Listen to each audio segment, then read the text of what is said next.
1926 November 23 సరిగ్గా ఇదే రోజు 100 ఏళ్ల క్రితం భగవాన్ శ్రీ సత్యసాయి ఈ పుణ్యభూమి పుట్టపర్తిపై ఒక లక్ష్యం కోసం అవతరించారు.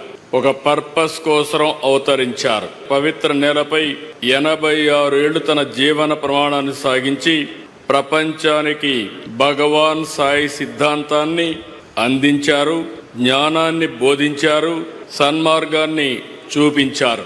సమాజ సేవ, అసాధారణ శక్తులు, సమస్యకు పరిష్కారం, ఆధ్యాత్మిక భావన, ప్రశాంత జీవనం, ముక్తి మార్గంతో శ్రీ సత్యసాయి కోట్ల మంది జీవితాలను ప్రభావితం చేశారు. 8 ఏళ్ల వయస్సు నుంచే ప్రార్థనలు, పాటలు, భజనలు, కీర్తనలతో దైవ చింతన కలిగి మిగిలిన పిల్లల కంటే బాబా భిన్నంగా ఉండేవారు. 1940 మే 23న అప్పుడు సత్యసాయి వయసు కేవలం 14 ఏళ్లు. ఆ వయసులోనే సత్యనారాయణ రాజుగా తన పూర్వాసరాన్ని వదులుకుని సత్యసాయిగా సాక్షాత్కరించారు. ఎందుకు నేను ఈ మాట వాడుతున్నారంటే, ఆయన ఒక పర్పస్ కోసం ఈ భూమి మీదకి వచ్చాడు. అది వచ్చింది కూడా పుట్టపర్తి.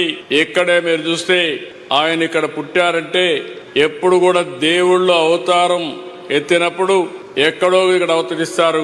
అలాంటి సత్యసాయి బాబా గారు ఈ పవిత్రమైన భూమిని ఎంపిక చేసుకున్నారని చెప్పి కూడా నేను మీకు తెలియజేస్తున్నా.